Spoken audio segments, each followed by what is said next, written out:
Report breaking. Ernakulam Angamaly അതിരൂപതയിൽ കുർബാന തർക്കത്തെ തുടർന്ന് നിർത്തിവെച്ച കുർബാന എറണാകുളം സെന്റ് മേരീസ് കത്തീഡ്രൽ ബസിലിക്കയിൽ പുനരാരംഭിച്ചു. 1100 ദിവസങ്ങൾക്ക് ശേഷമാണ് കുർബാന പുനരാരംഭിച്ചത്.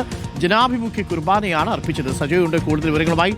സജോ, കുർബാന ആരംഭിച്ചോ? അത് പൂർത്തിയായോ? എന്താ സംഭവിച്ചിരിക്കുന്നത്? കൂടുതൽ വിവരങ്ങൾ എന്താണ് സജോ? Good morning.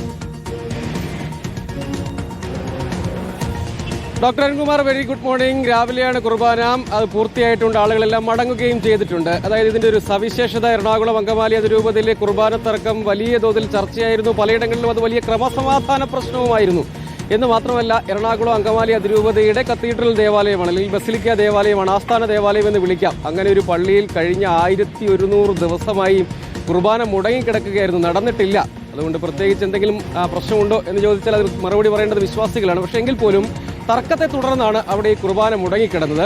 പിന്നീട് അവിടെ തന്നെ രണ്ട് വിഭാഗമായി, ഒരു വിഭാഗം ആളുകൾ സിനഡ് കുർബാന അഥവാ ഏകീകൃത കുർബാന അർപ്പിക്കണം എന്ന ആവശ്യം ഉന്നയിച്ചു. സഭാ നേതൃത്വം അതേ നിർദ്ദേശം തന്നെ നൽകി. തലശ്ശേരി അതിരൂപതയുടെ ആർച്ച് ബിഷപ്പ് കൂടിയായ മാർ ജോസഫ് പാമ്പ്ളാനിക്ക് എറണാകുളം അങ്കമാലി അതിരൂപതയുടെ മെത്രാപ്പൊലിത്തൻ വികാരി ചുമതല കൂടി നൽകിയിരുന്നു. പുതിയ മേജർ ആർച്ച് ബിഷപ്പ് വന്നു മാർ റാഫേൽ തട്ടിൽ. അവരുടെയൊക്കെ കൂടി അനുമതിയോടുകൂടിയാണ് ഡിസംബർ കാലത്ത് ക്രിസ്മസിലേക്ക് കടക്കുകയാണ്. കത്തോലിക്ക വിശ്വാസികൾ നോമ്പ് ആചരണത്തിലേക്ക് കടന്നിട്ടുമുണ്ട്. അങ്ങനെ ഈ ഡിസംബറിൽ ക്രിസ്മസ് ആചരണത്തിലേക്ക് ഉൾപ്പെടെ കടക്കേണ്ടതുണ്ട്. അപ്പോൾ ക്രിസ്മസ് തിരുക്രമങ്ങളൊക്കെ ഈ പള്ളിയിൽ നടത്തണം, ഇനിയും അടച്ചിടേണ്ടതില്ലെന്നൊരു തീരുമാനമുണ്ട്. എന്ന് മാത്രമല്ല, യഥാർത്ഥത്തിൽ നിർദ്ദേശിച്ചിരിക്കുന്നത് ഒരു സിനഡ് കുർബാനയെങ്കിലും അർപ്പിക്കണം, അഥവാ ഏകീകൃത കുർബാനയെങ്കിലും അർപ്പിക്കണം എന്ന നിർദ്ദേശമായിരുന്നു. ഏതായാലും അവിടെ ജനാഭിമുഖ കുർബാനയാണ് അർപ്പിച്ചത് എന്നൊരു പ്രത്യേകത കൂടിയുണ്ട്. അതിനുകൂടി അനുമതി നൽകുന്നു. അതിലൊരു സുപ്രധാനമായ ഒരു കാര്യം, ജനാഭിമുഖ കുർബാന കൂടി അനുവദിച്ചുകൊണ്ടൊരു സമവായത്തിലേക്ക് പോകുന്നു. തൽക്കാലത്തേക്ക് തർക്കം തീരുന്നോ എന്നൊരു ചോദ്യം കൂടിയുണ്ട്. മിക്കവാറും ഇടങ്ങളിൽ ജനാഭിമുഖ കുർബാന തന്നെയാണ് അർപ്പിക്കുന്നത്. കാണുന്ന ചില പ്രേക്ഷകർക്കെങ്കിലും സംശയം ഉണ്ടാവും. നമ്മളിങ്ങനെ ഇടയ്ക്കിടയ്ക്ക് ഈ ജനാഭിമുഖ്യ കുർബാന എന്ന് പറയും. യഥാർത്ഥത്തിൽ എന്താണ് ഇതും പഴയതും തമ്മിലുള്ള വ്യത്യാസം? ഡോക്ടർ അരുൺകുമാർ, സിറോ മലബാർ സഭയിൽ കുർബാന ഏകീകരണം വത്തിക്കാന്റെ അനുമതിയോടുകൂടി നടപ്പിലാക്കിയിരുന്നു. അതായത് കുർബാന നടക്കുമ്പോൾ ആ കുർബാനയ്ക്ക് നേതൃത്വം വഹിക്കുന്ന കാർമ്മികൻ എന്ന വൈദികൻ ജനങ്ങളെ അഭിമുഖീകരിച്ചാണ് നിൽക്കുക. അതാണ് വേഴ്സസ് പോപ്പുലം എന്ന് വിളിക്കുന്ന ജനാഭിമുഖം. അതായത് മുഴുവൻ സമയവും ഒരു കുർബാന ആരംഭിച്ചത് പൂർത്തീകരിക്കുന്നത് വരെ ജനങ്ങളെ അഭിമുഖീകരിച്ചുകൊണ്ടായിരിക്കും പ്രാർത്ഥനകൾ ചൊല്ലുക. അത്ര മാത്രമേ ഉള്ളൂ ജനാഭിമുഖം. നേരെ തിരിച്ച് സഭ ഔദ്യോഗികമായി നിർദ്ദേശിച്ചിരിക്കുന്നത് 50-50 ആണ്. അതായത് കുറേ അധികം സമയം വൈദികൻ ജനങ്ങളെ അഭിമുഖീകരിച്ച് നിൽക്കും, ബാക്കി സമയം അൾത്താരെ അഭിമുഖീകരിച്ച് നിൽക്കും.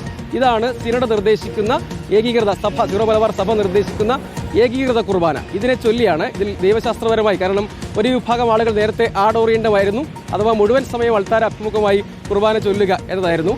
അങ്ങനെ രണ്ട് വശമായി നിൽക്കുകയായിരുന്നു. അത് ഏകീകരിച്ച് പകുതി സമയം എന്ന് വേണമെങ്കിൽ വിളിക്കാവുന്ന സമയം ജനങ്ങളെ അഭിമുഖീകരിച്ചു, അല്ലാത്ത സമയം അൾത്താരെ അഭിമുഖീകരിച്ച് നിൽക്കും. ഇങ്ങനെയുള്ള ചെറിയ തർക്കമാണ്. അതിൽ ചില ദൈവശാസ്ത്ര വശങ്ങളൊക്കെ ഉൾച്ചേർന്നിട്ടുണ്ട് എന്ന് അതിന്റെ പക്ഷം പിടിക്കുന്ന ആളുകൾ പറയുന്നു. അതിനെ ചൊല്ലിയുള്ള തർക്കമാണ്. അതായത് സമ്പൂർണ്ണ ഈസ്റ്റേൺ തിയോളജി വേണമോ, അഥവാ പൂർണ്ണമായും കത്തോലിക്ക ലൈൻ അല്ലെങ്കിൽ ലാറ്റിൻ ലിറ്റർജിയോട് സമീകരണം ഉള്ള ലൈൻ സ്വീകരിക്കണമോ എന്നൊക്കെയുള്ള തർക്കമാണ് ഇതിന്റെ അടിസ്ഥാനം. ഓക്കെ, സജോ പത്രപ്രവർത്തനായില്ലായിരുന്നെങ്കിൽ ഒരു മെത്രോപൊലിത്ത ആയനെന്ന് തോന്നുന്നു. കാര്യങ്ങളെക്കുറിച്ച് എന്തൊരു ക്ലാരിറ്റിയാണ് അല്ലേ? അപ്പോൾ ജനാഭിമുഖ കുർബാന എന്നുള്ളത് പ്രേക്ഷകർക്ക് ഇപ്പോൾ മനസ്സിലായല്ലോ. മറ്റത് ആൾത്താരയ്ക്ക് അഭിമുഖമായി നിന്നുള്ള കുർബാന. ഇത് രണ്ടും 50-50 വരുന്നതാണ് ഏകീകൃത കുർബാന. ഏകീകൃത കുർബാന വേണമെന്ന് ഔദ്യോഗിക പക്ഷം, ജനാഭിമുഖ കുർബാന മതിയെന്ന് 100% ജനങ്ങളെ നേരിട്ടുകൊണ്ട് കുർബാന നടത്തണമെന്ന് ഒരു പക്ഷം. അതിനകത്ത് ദൈവശാസ്ത്രപരമായ കാര്യങ്ങൾ ഇരുപക്ഷത്തും പറയാനുണ്ടാവും. അത് അവർ തീരുമാനിക്കേണ്ടത്. അവരുടെ വിശ്വാസ പ്രമാണങ്ങളിൽ നമ്മൾ കടന്നു കയറുന്നത് ശരിയല്ലല്ലോ ആരുടെയും.